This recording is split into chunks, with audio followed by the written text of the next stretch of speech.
आप सभी वैष्णव भक्तों का बहुत बहुत हार्दिक स्वागत, अभिनंदन। श्री प्रभुपाद की जय। तो हम सब लोग मिलकर पढ़ रहे हैं ग्रंथ राज श्रीमद् भागवतम। तो भागवतम को ग्रंथों का राजा कहा गया है, यानी कि ग्रंथों में श्रेष्ठ। अनेकों अनेक पुराण हैं, अनेकों अनेक ग्रंथ हैं, इतिहास हैं, महाभारत है, रामायण है। सभी में हर वो शास्त्र जो भगवान की महिमा का गान करता है, भगवान की महिमा की ख्याति का गुणगान करता है, वो वास्तव में सर्वश्रेष्ठ है। व्यासदेव जी ने अनेकों अनेक पुराण लिखे, काफ़ी ग्रंथ लिख दिए, लेकिन फिर भी व्यासदेव का हृदय अशांत है, प्रसन्न नहीं है। एक बार जब नारद जी का आगमन हुआ, नारद जी ने देखते ही पहचान लिया कि मेरा शिष्य थोड़ा परेशान है। अब कोई कह सकता है नारद जी जैसे गुरु का शिष्य भी परेशान है, तो क्यों नहीं हो सकता। भगवान के कृष्ण के जो शिष्य हैं अर्जुन, वो भी परेशान थे महाभारत के युद्ध से पहले। वास्तविकता यही है, जीवन में बहुत परेशानियां आती हैं। जब आती हैं तो हमारी परीक्षा हो जाती है, और वहीं हमें कुछ सीखने का भी अवसर मिलता है। जीवन में सब कुछ ठीक चल रहा हो तो क्या सीख सकते हो, बहुत मुश्किल है। जब सर पे पड़ती है तो व्यक्ति सीखता है। तो नारद जी ने देखा कि व्यासदेव जी बहुत परेशान हैं। तो नारद जी ने व्यासदेव से पूछा कि तुम परेशान क्यों लग रहे हो। बोले पता नहीं, मन शांत नहीं है। मैंने इतने सारे ग्रंथों की रचना करी, वेद बना दिए, पुराण बना दिए, लेकिन हृदय में वो प्रसन्नता नहीं है। तो नारद जी ने फिर थोड़ा व्यासदेव की डांट लगाई। गुरु का धर्म है अपने शिष्यों को सद्मार्ग पे लेके जाए। गुरु का धर्म है उनको सही मार्ग दिखाए। अगर गुरु ही सही मार्ग नहीं दिखाएगा तो कौन दिखाएगा। इस संसार में किसी को दिव्य स्वप्न नहीं आता। ऐसा नहीं कि रात को सोता है तो डाउनलोड हो जाता है सब कुछ उसके दिमाग में, और अगले दिन क्या करना है भगवान की वाणी उसको आ जाती है। It is very difficult, it doesn't happen like that.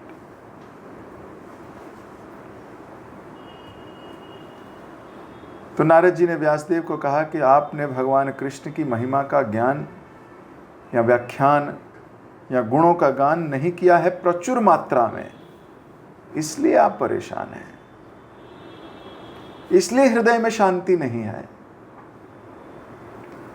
जब तक कोई व्यक्ति भगवान की महिमा का गान सुनता नहीं, कहता नहीं, कितना प्रचुर मात्रा में, तब तक वास्तविकता में वो आनंद की खोज उसकी खोज ही रह जाएगी। वो जिस आनंद की तलाश कर रहा है इस संसार में, वो तलाश ही रह जाएगी। आपने देखा होगा कई 70 साल के लोग, 80 साल के लोग, 50 साल के, 90 साल के, 100 साल के भी, उनसे पूछा जाए तो वो आज भी खुश नहीं है। कोई ना कोई आकांक्षा, कोई ना कोई इच्छा। तो वास्तविकता ये है कि व्यक्ति जिस तरीके से आनंद की खोज कर रहा है, जो उसका माइंडसेट है, जो सोसाइटल थिंकिंग है, सोसाइटी जो उसको कहती है कैसे आनंद मिलेगा, वास्तविकता में वहाँ आनंद नहीं है। वो टेम्पररी आनंद है, पर वास्तविक आनंद नहीं है। जब तक कोई भगवान के गुणों का गान नहीं करता प्रचुर मात्रा में, या गुणगान नहीं सुनता, तब तक वो प्रसन्न नहीं रह सकता। और इसीलिए इसको कहा गया ग्रंथ राज श्रीमद् भागवतम। ये ग्रंथ लिखने के बाद व्यासदेव जी ने कोई और ग्रंथ लिखा ही नहीं। बोले हो गया मेरा, अभी मुझे आनंद आ गया। जिस चीज़ की मैं को क्रेविंग थी, तलाश थी, मुझे लग रहा था कि मैं कुछ मिसिंग है मेरी ज़िंदगी में, तो मुझे समझ में आ गई यही मिसिंग था मेरी ज़िंदगी में। गुरुदेव आपका बहुत बहुत धन्यवाद। तो हमारा सौभाग्य है कि हम वही ग्रंथराज श्रीमद् भागवतम का अध्ययन कर रहे हैं। केवल पढ़ नहीं रहे, स्क्रूटनाइजिंगली पढ़ाई कर रहे हैं। हर एक शब्द पे रुकते हैं, हर एक शब्द का अर्थ जानने का प्रयास करते हैं। जो हमारे गुरुजन लिख गए, गुरुजन बता गए, पारंपरिक तरीके से उसको पेश करने का, उसको पढ़ने का प्रयास कर रहे हैं। इसी प्रयास में हम चौथे स्कंद श्रीमद् भागवतम के आज 19वें श्लोक को हमें पढ़ना है। पिछले श्लोकों में हमने पढ़ा किस प्रकार प्रचेताज नारद जी के सामने खड़े हैं और नारद जी से आग्रह कर रहे हैं कि हमें उपदेश दीजिए नारद जी, हम भटक गए हैं, कृपया करके हमें सन्मार्ग दिखाइए। तो नारद जी उनको सन्मार्ग या उनको उपदेश दे रहे थे और अब हम ये 19वां श्लोक उसी उपदेश का पढ़ने वाले हैं। मैं आपकी स्क्रीन पे दिखा रहा हूँ ताकि मिल के पढ़ सकें। तो सब लोग मेरे पीछे पीछे दोहरा सकते हैं। ये बहुत पावरफुल श्लोक है। ये श्लोक सबको याद होना चाहिए। भागवतम का ये श्लोक हर व्यक्ति को याद करने का प्रयास करना चाहिए। जिसको याद नहीं है उसका होमवर्क हो गया है, याद करने का प्रयास कीजिएगा। मेरे पीछे पीछे दोहरा सकते हैं सभी। दया सर्वभूतेषु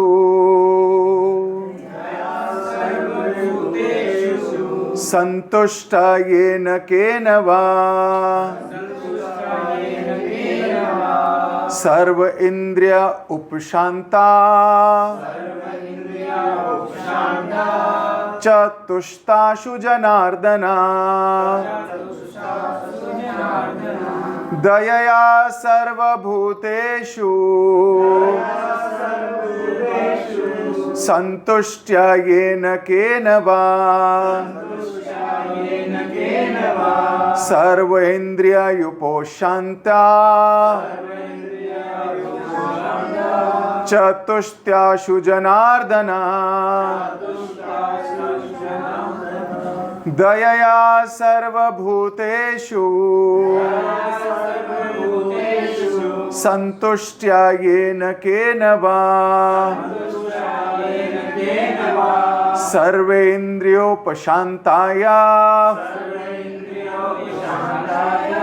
चतुष्यातयाशु जनार्दना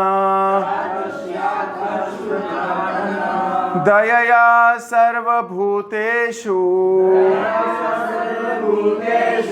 संतुष्ट्या येन केन वा सर्व इंद्रिय उपशांत्या चतुष्टात्याशु जनार्दना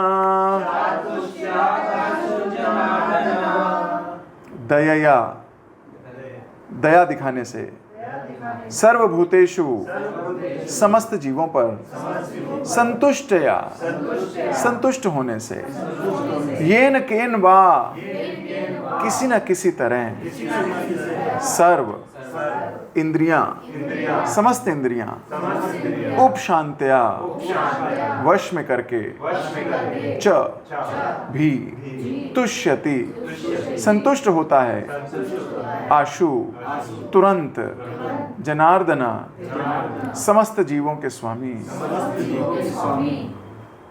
अनुवाद तथा तात्पर्य जगत गुरु श्रील प्रभुपाद जी के द्वारा। जगत गुरु श्रील प्रभुपाद की जय।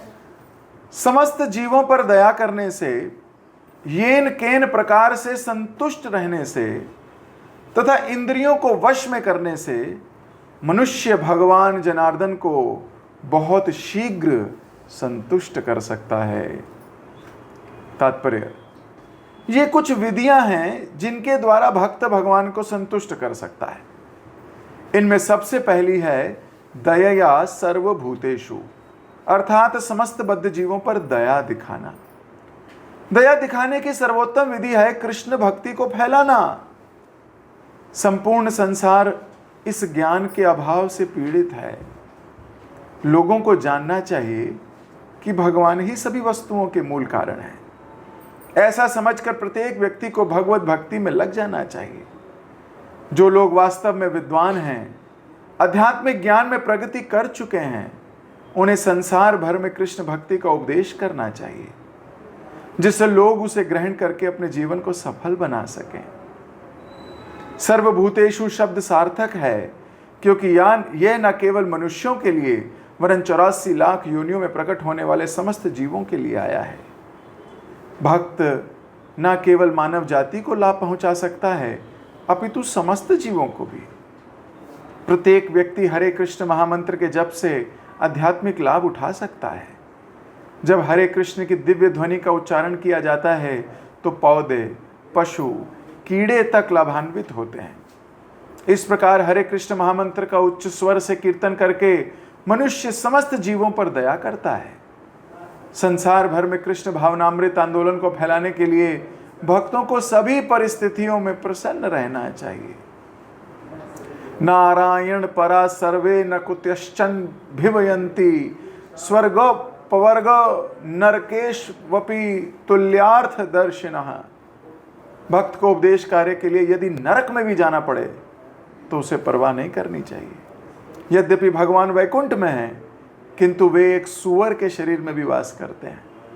नरक में उपदेश करते हुए भी शुद्ध भक्त शुद्ध बना रहता है, क्योंकि वह निरंतर भगवान की संगति में रहता है। इस दशा को प्राप्त करने के लिए मनुष्य को अपनी इंद्रियां वश में रखनी होती हैं।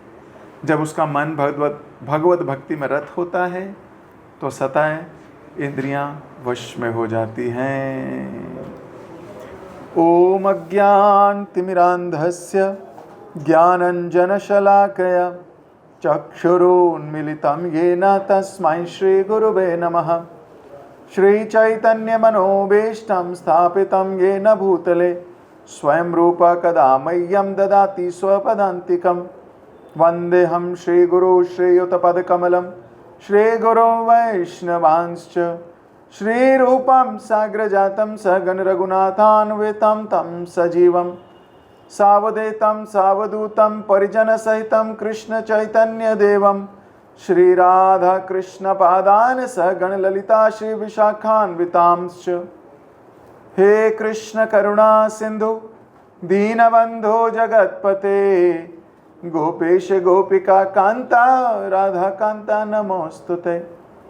तप्त कांचन गौरांगी राधे वृंदावनेश्वरी वृषभानुसुते देवी प्रणमामि हरिप्रिये। वाञ्छाकल्पतरुभ्यश्च कृपा सिन्धुभ्य एव च पतितानां पावनेभ्यो वैष्णवेभ्यो नमो नमः। जय श्री कृष्ण चैतन्य प्रभु नित्यानंद श्री अद्वैत गदाधर शिवासदि गौर भक्त वृंद। हरे कृष्ण कृष्ण कृष्ण हरे हरे हरे राम राम राम हरे हरे। हरे कृष्ण। तो बहुत ही पावरफुल श्लोक है।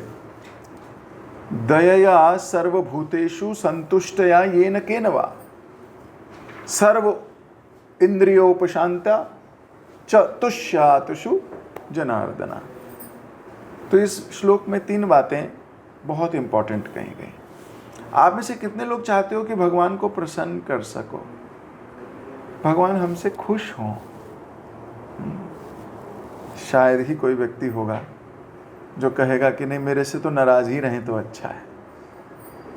शायद ही कोई व्यक्ति होगा जो कह दे कि मेरी तो इनसे डिशुम डिशुम चल रही है और डिशुम डिशुम ही रहेगी जिंदगी भर।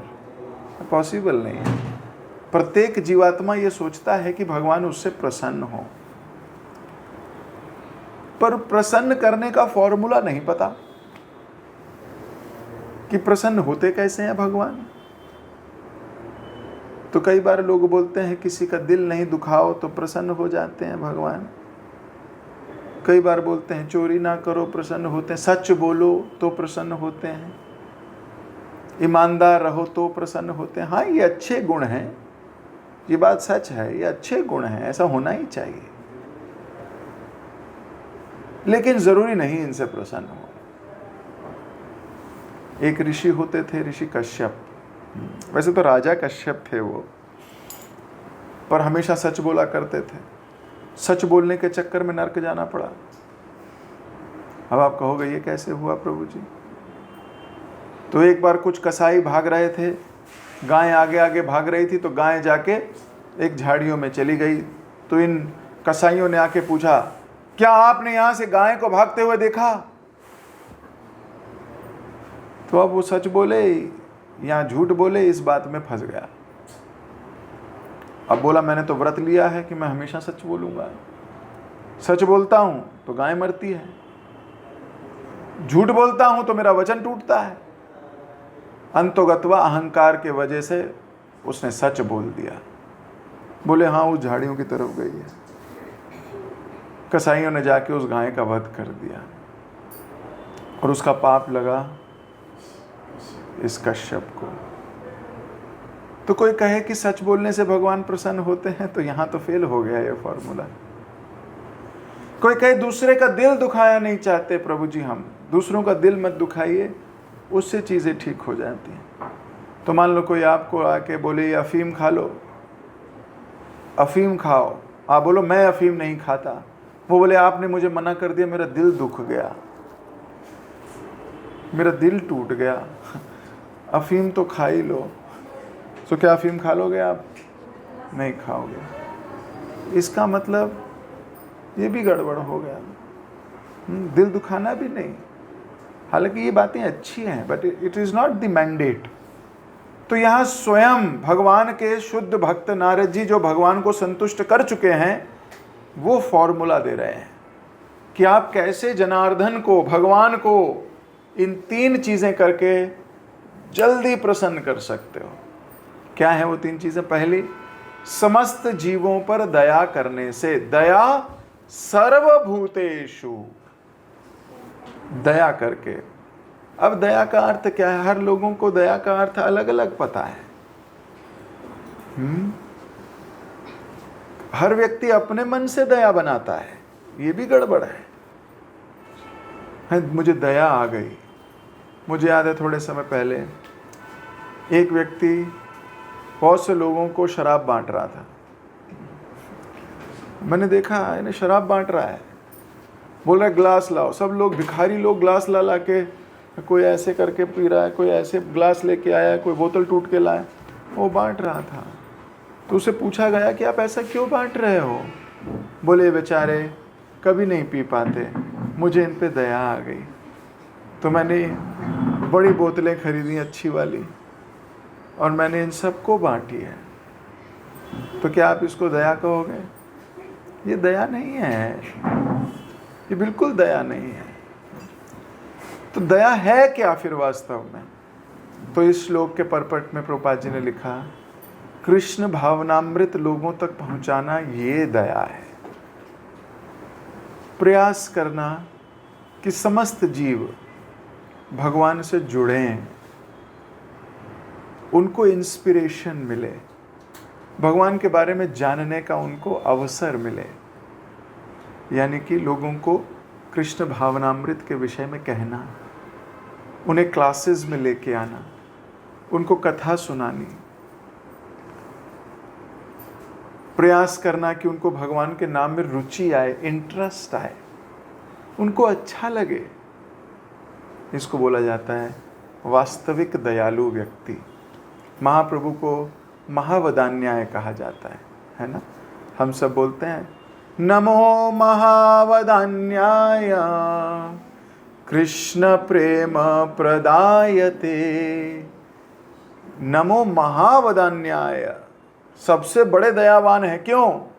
कृष्ण प्रेम प्रदायते, क्योंकि वो भगवान से प्रेम करना दे देते हैं, प्रेम करना सिखा देते हैं। इसलिए वो सबसे बड़े दयावान है, सबसे बड़े दानवीर हैं। इसकी हमने एक कथा सुनी थी, प्रभुपाद जी सुनाया करते थे, सबसे बड़ा परोपकारी कौन? तो आप सबने कई बार सुनी होगी, जेल में कैदी की कथा। आप लोग सुनना चाहोगे दोबारा से? अरे इतनी बार सुना दी फिर भी हरि बोल। ठीक है, तो फिर सुनो। तो मैं शॉर्टकट में सुनाऊंगा। हाँ, तो एक जेल थी। अब जेल तो आपको पता है, जेल में तो सहूलतें होती नहीं, छोटी सी जेल होती है और इसलिए रखा जाता है कि लोग वहाँ से निकलना चाहें।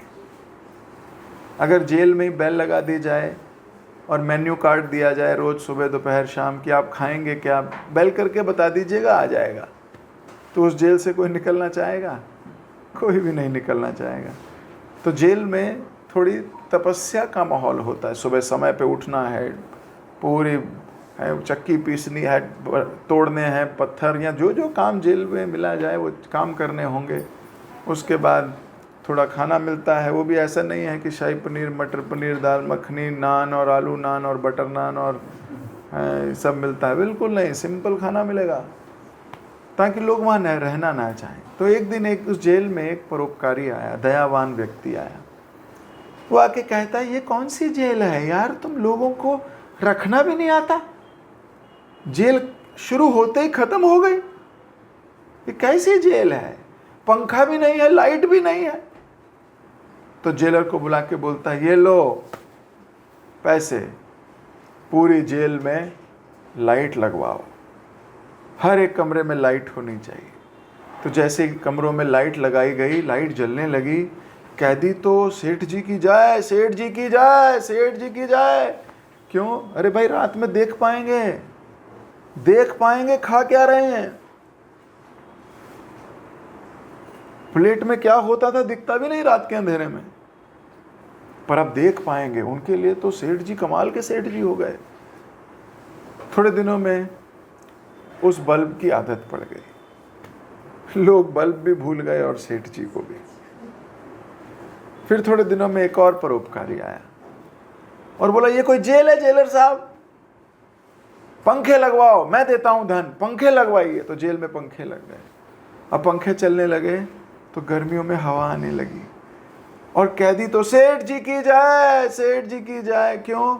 मच्छर नहीं लग रहा, इतने बढ़िया पंखे लग रहे हैं, मच्छर नहीं काट रहे, बड़े मजे से सोएंगे। थोड़े दिनों में पंखे की आदत पड़ गई और भूल गए सेठ जी को भी। फिर थोड़े दिन में एक और बड़ा परोपकारी आया, उसने कहा, ये कोई जेल है इतनी छोटी सी, मैं आपको पास वाली जमीन भी खरीद देता हूं, ये जेल के कमरे डबल कर दिए जाएं, बड़ी जेल की जाए। अब जेल के कमरे डबल हो गए, कैदी एक दूसरे को देख के खुश होने लगे, आज पैर फैला के सोएंगे, हैं, ऐसे पलटी भी मार सकते हैं, ऐसे भी पलट सकते हैं, वाह सेठ जी की जय, सेठ जी की जय। थोड़ी देर में बड़े कमरे की भी आदत पड़ गई और सेठ जी को भूल गए। फिर थोड़े समय बाद एक और परोपकारी आया, उसने कहा, ये कोई जेल है? चुपचाप गया, कैदियों को जेल के ताले की चाबी दे दी, बोले चाबी खोलो ताला, भाग जाओ यहां से। अब मुझे बताओ सबसे बड़ा परोपकारी कौन है? जिसने पंखे लगाए, जिसने लाइट लगाई, जिसने जेल को बड़ा कर दिया, जिसने चाबी दे दी, वो सबसे बड़ा परोपकारी है। इसी प्रकार ये संसार भी जेल है, फंसे हुए हैं यहां, कुछ नहीं कर सकते आप अपनी मर्जी से। बूढ़े हो रहे हो, क्या बाल सफेद होने से रोक सकते हो? क्या बाल झड़ने से रोक सकते हो? गॉल ब्लैडर के स्टोन निकाल सकते हो बिना गॉल ब्लैडर में घुसे? हैं? अरे कुछ नहीं कर सकते हम, कोई जान ही नहीं है हमारी, जेल में है। और अगर कोई इस जेल से निकलने का रास्ता दे दे, सबसे बड़ा परोपकारी होगा कि नहीं वो? तो जो भक्त है सबसे बड़ा परोपकारी है। क्यों? वो कृष्ण झोली में डाल जाता है, वो येन केन प्रकार से कृष्ण आपको दे जाएगा। तो सबसे बड़े परोपकारी, तो अगर आप परोपकारी बनना चाहते हो, दया दिखाना चाहते हो, तो सबसे बड़ी दया प्रभुपाद जी ने कहा, दया दिखाने की सर्वोत्तम विधि है कृष्ण भक्ति को फैलाना,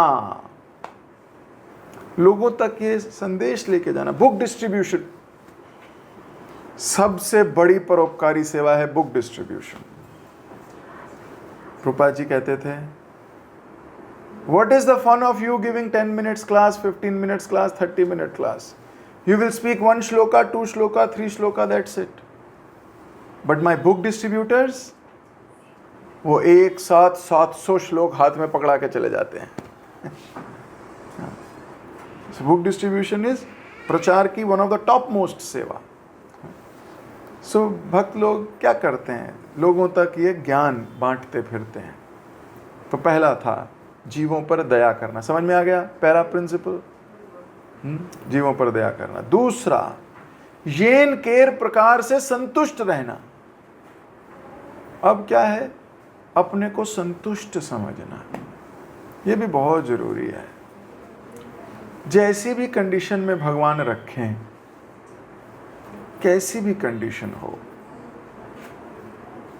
सुख में रहो दुख में रहो, बोल हरि बोल, है कि नहीं? हर कंडीशन में संतुष्ट रहना। तो चाणक्य पंडित कहते हैं 3 चीजों से हमेशा संतुष्ट रहना चाहिए व्यक्ति को। पहला, अपनी आमदनी से, जो कृष्ण की कृपा से, आपकी मेहनत, ऐसा नहीं कि मेहनत ही नहीं करनी चाहिए, खूब मेहनत कीजिए, मेहनत करने के बाद जो आ रहा है धन, संतुष्ट रहना चाहिए। दूसरा, अपनी वाइफ से, या वाइफ को अपने हस्बैंड से संतुष्ट होना चाहिए, ही और शी शुड बी हैप्पी। और तीसरा, घर में जो खाने को मिले उससे, वो बीवी जो खिला दे उससे संतुष्ट रहो। करेले मिले या कद्दू, या मिले बिरयानी, या मिले जो भी अच्छी चीज मिले, बुरी चीज मिले, संतुष्ट रहो। लौकी मिले, रेड राइस मिले, वाइट राइस मिले, नो राइस मिले,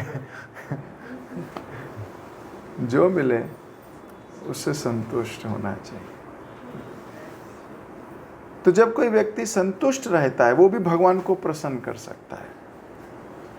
भगवान की भक्ति में जैसी जिस विधि राखे राम, वही विधि रहिए, संतुष्ट रहे व्यक्ति। नहीं तो इस संसार में लोग कंपैरिजन करते हैं, वहां फंस जाते हैं। उसके पास मेरे से ज़्यादा अच्छी गाड़ी है, उसका घर मेरे से अच्छा है, हाँ, उसके घर में तो हर कमरे में एसी है, उसके घर में ऐसा है, उसके घर में वैसा है। व्यक्ति दूसरों से कंपेयर ही करता रह जाता है। ऐसा व्यक्ति भी कभी संतुष्ट नहीं रह सकता। और यहाँ पे फॉर्मूला दिया है दूसरे नंबर का। तो भगवान के को प्रसन्न करने की 3 चाबियाँ हैं। पहली चाबी थी सब जीवों पर दया करना, यानी कि उनको कृष्ण भगवान से जोड़ना। दूसरी है कि इस प्रोसेस में संतुष्ट रहना, यू शुड बी सेटिस्फाइड। और तीसरी चाबी है अपनी इंद्रियों को वश में रखना। जो हमारी इंद्रियां हैं, है ना, 11 इंद्रियां मानते हैं वैसे तो, 5 ज्ञान इंद्रियां, 5 कर्म इंद्रियां, और इन सब का स्वामी मन। तो अगर कोई व्यक्ति इनको वश में रख सके, अब वश में रखना कोई मुश्किल काम नहीं है, लेकिन वश में रखना कोई आसान काम भी नहीं है। सरल लोगों के लिए सरल है, कुटिल लोगों के लिए बड़ा जटिल। सरल के लिए बहुत सरल है अपनी इंद्रियों को वश में रखना। अब इंद्रियों को वश में, इंद्रियां वश में कैसे नहीं होती? जीभ कुछ अच्छा चखना चाहती है तो भागती है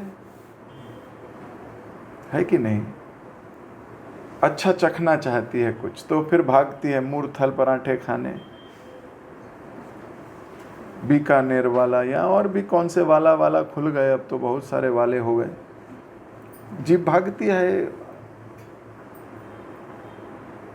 आँख अच्छा देखना चाहती है तो सिनेमा हॉल जाएगा व्यक्ति, डांस देखने जाएगा कहीं, कुछ अच्छा देखना चाहता है, उसकी आँख कहती है मुझे अच्छा देखना है, और पूरे शरीर को लेके भागती है वो आँख। कान कुछ अच्छा सुनना चाहते हैं, कभी कोई गाना बड़ा बचपन में फेवरेट रहा हो ना, वो कहीं बज रहा होता है तो कान ना कहते हुए भी चले जाते हैं उसके पास, है ना। फिर आप गुनगुनाते रहते हो सारा दिन उसको। मैंने देखा है भक्तों को स्ट्रगल करते हुए, और कुछ भक्तों ने तो बहुत अच्छा काम किया है, उसी को हरे कृष्ण महामंत्र की धुन में डाल दिया है और वो गा हरे कृष्ण महामंत्र ही रहे हैं हाँ, उसी गाने को।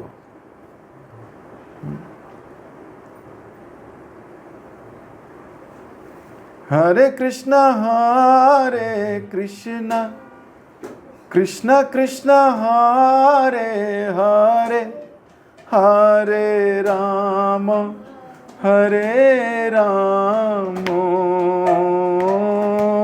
राम राम हरे हरे। सुनो री सखी मंगल गाओ री, है इसी गाने को भक्तों ने भगवान की ट्यून में बना दिया। Krishna devotees know how to convert everything to Krishna, भगवान से कैसे जोड़ना है। हालांकि ऐसा प्रयास ज़्यादा नहीं करना चाहिए कि फिल्मी गानों को आप भगवान के गानों पे बनाओ, that is not a good idea दो, लेकिन फिर भी भक्तों ने प्रयास अगर किया भी है तो सीनियर्स ने किया हो तो उच्चिष्ट ले सकते हो, स्वयं नहीं करना चाहिए। तो संतुष्ट रहना और इंद्रियों को कंट्रोल में रखना। इंद्री भागेगी कुछ करने के लिए ना। आजकल समाज में क्या हाल हो गया है, हम देखते हैं कितने संबंध बनते हैं, कितने संबंध टूटते हैं, प्रतिक्रिया ही नहीं रह गई, कोई प्रतिज्ञाएं नहीं रह गई, संबंध नहीं रह गए। तो व्यक्ति को बहुत विवेक के साथ अपनी इंद्रियों को कंट्रोल करना चाहिए। कान को कंट्रोल करो, नाक को कंट्रोल करो। कभी कभी खुशबू आती है कुछ अच्छी, हाँ आदमी बह जाता है भाई, नहीं। एक अच्छा व्यक्ति अपनी इंद्रियों को कंट्रोल में रखता है। अगर आप ये 3 चीज़ें कर पाए, कौन कौन सी? पहला, लोगों को भगवान से जोड़ पाए, परोपकारी रहे। दूसरा, संतुष्ट रहे, हाँ कोई हाय तौबा नहीं, सतोगुण में ज़िंदगी बिताई, हंसते खेलते अपने परिवार के साथ भक्ति में लगते हुए सुख शांति के साथ जीवन जिया। और तीसरा, इंद्रियों को कंट्रोल में किया। अगर आपने ये 3 चीज़ें की तो आप जनार्दन को बड़ी जल्दी संतुष्ट कर सकते हो। भगवान को बहुत जल्दी संतुष्ट किया जा सकता है। इसलिए श्लोक याद होना चाहिए, दयया सर्वभूतेषु संतुष्ट्या येन केन वा सर्व इंद्रिय उपशांत्या चतुष्यति आशु जनार्दना। दयया सर्वभूतेषु संतुष्ट्या येन केन वा सर्व इंद्रिय उपशांत्या चतुष्यति अशु जनार्दना। दयया सर्वभूतेषु संतुष्ट्या येन केन वा सर्व इंद्रिय उपशांत्या चतुष्यति अशु जनार्दना। हरे कृष्णा। तो अपनी वाणी को मैं यहीं विराम दे रहा हूँ। एक बार ज़रूर रिवाइज कीजिएगा कि ये 3 कार्य अगर हमने किए तो हम भगवान को प्रसन्न कर सकते हैं। जगत गुरु श्रील प्रभुपाद की जय। किसी भक्त का कोई प्रश्न हो, कोई टीका हो, कोई रियलाइजेशन हो, या कोई डिशुम हो, कोई क्वेश्चन हो तो पूछ सकते हो।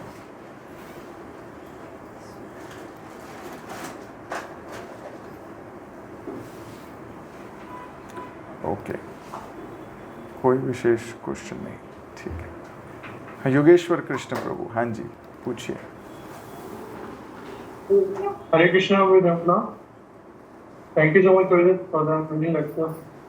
तो जी मेरा क्वेश्चन आगे, जैसे इंद्रियों का जो आप बता रहे हैं उसमें संयम रखना, तो मतलब ऐसे एक छोटा सा एग्जांपल, जैसे कुछ हमें अच्छा सुनने को मिला तो वो मतलब सेंसेस में आएगा तो सही ना, माइंड एक बार को जाएगा भी। तो जो हम कंट्रोल की बात कर रहे हैं वो उससे, वो जो माइंड वहाँ पे गया उसको वापस लेने की आप बात कर रहे हैं, या फिर जो ऑन द फर्स्ट प्लेस वो वहाँ पर जाए ही ना, हम उसकी बात कर रहे हैं? देखो, जैसे जैसे एडवांसमेंट होगी भक्ति की वहाँ जाएगा नहीं, लेकिन अगर अभी जा रहा है तो उसको खींच के वापस लाने की बात हो रही है, ठीक है। अभी जाएगा, माधवेंद्रपुरी इस स्टेट में है ना, माधवेंद्रपुरी हैं, सोचिए, उनके शिष्य हैं ईश्वरपुरी, उनके शिष्य हैं चैतन्य महाप्रभु, इतने एडवांस स्टेट में वो भी कह रहे हैं कभी कभी कभी स्त्री का थॉट आ गया, कभी खाने का थॉट आया था, तो क्या किया उन्होंने, उसके बाद भर्त्सना की अपनी और अच्छे से भजन में लग गए। कहने का अर्थ है कि ऐसी स्टेट में भी हमें कभी गलत थॉट आ सकता है, इट्स ओके, लेकिन अपने माइंड को वहाँ से खींच के वापस लाना है कि नहीं नहीं, ये मैं क्या सोच रही हूँ, ये मैं क्या सोच रहा हूँ। भक्त विचार पर ही कंट्रोल कर लेता है। भगवत गीता में भगवान दूसरे अध्याय में बोलते हैं, 2nd चैप्टर के 64th, 65th, 66 श्लोक में, ध्यायतो विषयान् पुंसान् संगस्तेषुपजायते, संगात संजायते कामात्, कामात् क्रोध विजायते, क्रोधात् भवति सम्मोहः, सम्मोहः स्मृति विभ्रंशः, स्मृति विभ्रंश बुद्धिनाशत, बुद्धिनाशत प्रणश्यति। यानी कि ध्यायतो विषयान् पुंसान्, विषय वस्तुओं को बार बार ध्यान करने से, बार बार सोचने से, बार बार सोचने से, बार बार सोचने से उससे अटैचमेंट हो जाती है, और फिर जब वो अटैचमेंट पूरी नहीं होती तो क्रोध आता है, गुस्सा आता है, और जब गुस्सा आता है तो विवेक चला जाता है। Whenever anger arrives in your heart, wisdom departs. हृदय में गुस्सा आया तो विवेक चला जाता है। फिर क्रोध में आप क्या करते हो आपको खुद ही नहीं पता। क्रोधात भवति सम्मोहा, सम्मोहित हो जाते हो। और बुद्धिनाशत, बुद्धिनाशत प्रणश्यति, इंसान का नाश होता है। तो शुरुआत कहाँ से हुई थी? शुरुआत हुई थी ध्यायतो विषयान्, ध्यान करने से, बार बार चीज़ों को सोचने से। जैसे आप बार बार चीज़ों को सोचोगे आपकी अटैचमेंट हो जाएगी उन चीज़ों से, और फिर जब वो चीज़ नहीं मिलेगी तो रोओगे, चिल्लाओगे। सो यहाँ यही कहा गया। तो आपके मन में अगर विचार आए तो भक्त उस विचार को ही काटता है। वो कहता है इसे मैंने बार बार सोचा तो अटैचमेंट हो जाएगी बाबा। दारू की थोड़ी सी नशा किया किसी ने तो बार बार अरे मैं फिर सिगरेट पीऊँगा, फिर बार बार सोचता है तो अटैचमेंट हो जाती है उसको। अटैचमेंट अगर करनी ही है तो भक्तों से करो, अटैचमेंट होनी है वैष्णवों से करो, उनके बारे में सोचते रहो, कोई प्रॉब्लम नहीं। जितना सोचोगे वैष्णवों को उतना हृदय शुद्ध होगा, ये बात भी सच है, ठीक है। सो ये थॉट आए तो उसे हटाओ ध्यान में ही, मतलब थॉट में ही, क्योंकि अंग्रेजी में भी कहावत है watch your thoughts they become your actions, watch your actions they become your habit, watch your habit it becomes your destiny. So शुरुआत कहाँ से हुई? थॉट्स से. Watch your thoughts. तो विचारों को गलत जगह नहीं जाने दो बस. ठीक है? Hare Krishna. Yes Prabhu ji. Thank you Prabhu ji, wonderful. शायद मेरा रिपीटेटिव हो सकता है क्वेश्चन. मुझे मेरा ये क्वेश्चन है कि जो भगवान जो प्रसन्न होंगे तो ये ड्यूरेशन मैटर करेगी कि मतलब हम जब पूरे शुद्ध हो जाएंगे, जैसे 3 प्रिंसिपल जब हम पूरी तरीके से फॉलो कर पाएंगे कि at a particular time particular frame में हम तीनों को फॉलो कर रहे हैं. ओके. देखो, भगवान प्रसन्न होंगे जब हम इस पे एफर्ट कर रहे हैं. Krishna does not see your and result, because and result, जहां रिजल्ट आ गया वो तो कृष्ण के हाथ में, आपके हाथ में ही नहीं है. रिजल्ट तो कृष्ण देंगे. तो कृष्ण हम क्या देखना चाहते हैं? हमारा प्रयास. जब भगवान को लगेगा ये बड़ा सिंसियर है, he is very sincere, he is following nicely, जब आप भगवान ऐसा देखेंगे, he will release his mercy. भगवान की जो कृपा शक्ति है ना, वो भगवान की इच्छा शक्ति से भी बड़ी है. मान लो भगवान ने कहा इसको तो मैं कभी नहीं तारूंगा, मान लो, लेकिन कृपा शक्ति ने कहा तार सकता हूं. मधाई ने सर फोड़ दिया नित्यानंद का, है, नित्यानंद प्रभु का सर फोड़ा, भगवान ने सुदर्शन चक्र निकाल लिया. इच्छा क्या थी? मार दूंगा इसको. इच्छा शक्ति ये है. पर गुरु रूप में कृपा शक्ति बैठी है, वो बोल रही है नहीं मारोगे इसको तो कृपा करनी है हमको. भगवान ने बोला पक्का? बोले हाँ. भगवान की इच्छा खत्म. कृपा शक्ति इच्छा शक्ति से भी बड़ी है. तो हमें भगवान की इच्छा शक्ति को अट्रैक्ट नहीं करना, भगवान की कृपा शक्ति को अट्रैक्ट करना है. तो कृपा शक्ति को कैसे अट्रैक्ट करोगे? एफर्ट से. किसी की कृपा कैसे अट्रैक्ट करोगे आप? जब आप उसकी बात को मानने के लिए प्रयासरत रहोगे, तो आप अपने आप उस पर कृपा करने चाहोगे.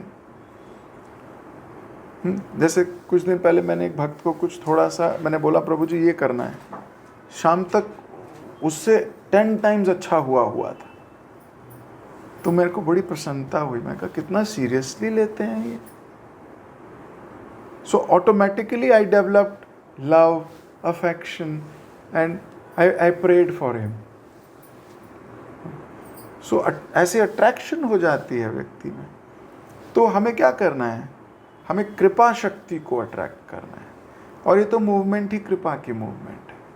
हमारे बल पे कुछ नहीं होगा, हमारे बस की कुछ नहीं है. हम तो बस वो कृपा अट्रैक्ट कर लें बस. ठीक है? तो ये तीनों करने का प्रयास कीजिए. कृष्ण भावनामृत फैलाने के लिए बुक डिस्ट्रीब्यूशन कीजिए, क्लासेस में जोड़िए, भगवान की बातें कहिए, प्रचार कीजिए, किसी को भक्त बनाने का प्रयास कीजिए. तो ये हो गई पहली चाबी. ऐसा करने में संतुष्ट रहिए, क्योंकि कभी डांट पड़ेगी, कभी बेइज्जती भी होगी और कभी इज्जत भी. जैसे आज सुबह पढ़ रहे थे आप लोग, नित्यानंद प्रभु और हरिदास ठाकुर घरों में जाते थे तो कुछ लोग कहते थे चोर हैं, देखने आए हैं हमारे घर में क्या क्या है, रात को चोरी करेंगे, निकालो इनको बाहर. तो लोग इल्जाम लगाएंगे, लोग गाली देंगे, लोग बेइज्जती करेंगे, लोग माला भी पहनाएंगे, लोग सब कुछ करेंगे, लेकिन आपको संतुष्ट रहना है. और तीसरा, अपनी इंद्रियों को कंट्रोल करो. प्रयास करो कि मैं कंट्रोल कर रहा हूं. कभी कभी गिरोगे, लेकिन फिर भर्त्सना करो अपनी, फिर प्रयास करो. तो जब आपका प्रयास कृष्ण देखेंगे, जैसे यशोदा मैया का प्रयास देखा, यशोदा थोड़ी पकड़ सकती है भगवान को, लेकिन भगवान ने देखा बहुत प्रयास कर रही है, बाल गीले हो गए हैं पसीने से, माला माला सब गिर गई, फूल गिर गए, डंडा हाथ में है, रो रही है. बोला कान्हा अब तो पकड़ में आ जा बेटा. थक गई. तो भगवान प्रयास से प्रसन्न हो गए. तो हम तो यही कहेंगे कि केवल प्रयास करते रहो बहुत ज़्यादा. रुको नहीं, थको नहीं, डरो नहीं, लगे रहो प्रयास में। किसी दिन उनकी कृपा हो गई, हो जाएगा काम।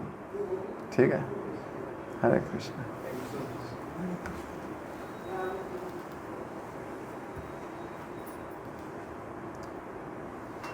Hare Krishna, Prabhuji, Sadhguru. Thank you so much, Prabhuji, for a wonderful session. आज प्रभुजी आपने सबसे स्टार्टिंग में भागवतम को ग्लोरीफाई किया। You told us that कैसे व्यास जी ने कितने सारे पुराण लिखे, बट वो फिर भी विचलित थे, परेशान थे, मन अशांत था उनका। वो नारद जी जो उनके गुरु थे, उन्होंने गाइड किया, सही मार्ग दिखाया कि उन्होंने कृष्ण का गुणगान भरपूर नहीं किया है। तो हमें भी यही सोचना चाहिए कि हम कितने फॉर्चुनेट सोल्स हैं कि हमें आपकी वजह से प्रभु जी सुबह शाम भगवान की कथा सुनने को मिलती है, भगवान का गुणगान करने का मौका मिलता है। तो हमें इसका बेनिफिट उठाना चाहिए। मैम प्रभु जी, आपने आज के श्लोक से हमें बहुत सारी इम्पोर्टेंट लर्निंग्स दी। आज नारद जी आपकी वाणी के थ्रू में बता रहे थे कि भगवान का प्रिय बनने का there is a formula, there is a way, short formula here. By doing 3 things. First is दया। दया क्या है? दया कृष्णा भावनामृत लोगों तक पहुंचाना, और सब लोगों को कृष्ण की तरफ आकर्षित करना, कथाओं में लाना, सुनाना उन्हें। प्रभुपाद जी ने कहा, आपने प्रभुपाद जी की बात भी बताई कि कैसे उन्होंने बताया कि परोपकारी सबसे बड़ा कौन है। या वो है जिसने जेल में लाइट्स लगवा दी, या पंखा फैसिलिटीज़ प्रोवाइड करा दी, या जिसने जेल से निकलने का रास्ता दिखा दिया। सो प्रभु जी, आपने, महाराज ने, गुरु महाराज ने और प्रभुपाद ने हमारे लिए इतना कुछ कर रखा है कि हम इस जेल से, इस मृत्यु लोक से हम निकल सकते हैं। The cycle which is going on. So thanks to you, Prabhuji, for being so humble and compassionate to us. And वही इंसान परोपकारी है जो हमें इस जेल से निकलने का रास्ता बताए। आपने एक चीज़ बहुत इम्पोर्टेंट बोली कि book distribution is the top class seva. So we should focus on it कि हम कैसे लोगों तक बुक डिस्ट्रीब्यूट, प्रभुपाद जी के ग्रंथ डिस्ट्रीब्यूट कर सकते हैं। The second thing which you shared was कि येन केन प्रकार से हमें संतुष्ट रहना है। हमें भगवान ने जो भी परिस्थितियाँ, कंडीशंस दी हैं, हमें उसमें संतुष्ट रहना है। मोस्ट इम्पॉर्टेंटली 3 थिंग्स, आमदनी से, वाइफ हस्बैंड से और प्रसाद से। ये 3 चीज़ों में हम काम कर सकते हैं। जिस विद रखे राम, संतुष्ट रहना है हमें। एंड थर्डली, आपने प्रभु जी ये भी बताया कि अपनी इंद्रियों को वश में रखना है। It is not easy, it's a daily fight Prabhu ji. And but Krishna consciousness में रहेंगे, एसोसिएशन में रहेंगे भक्तों के, तो हम इससे फाइट भी कर सकेंगे और हम उनसे बाहर भी निकल सकेंगे। आपने आज ये भी बताया कि anger arrives so wisdom departs. And watch your thoughts, because your thoughts will make your actions and your actions will make your habits, and that will decide our destiny. So हमें ये 3 चीज़ों पे बहुत ध्यान रखना है और उससे हम जनार्दन को, भगवान को संतुष्ट कर पाएंगे। So Prabhu ji, every day, every morning, evening आपके लेक्चर्स, आपके शॉर्ट्स, वीडियोस, रिकॉर्डेड लेक्चर्स हमें हेल्प कर रहे हैं, बहुत हेल्प कर रहे हैं to uplift ourselves and try best to go closer to Krishna. So lot of gratitude Prabhu ji towards you, and please bless Prabhu ji कि मैं efforts डाल सकूँ और अपने अंदर ये तीनों चीज़ें ला सकूँ भगवान के क्लोज जाने के लिए। Thank you so much. Hare Krishna. Thank you so much Prabhu ji. हम प्रभु जी का एक बार धन्यवाद करेंगे हरे कृष्णा महामंत्र करके। हरे कृष्णा कृष्ण कृष्ण हरे हरे, हरे राम हरे राम। हरे कृष्ण। Recording stopped.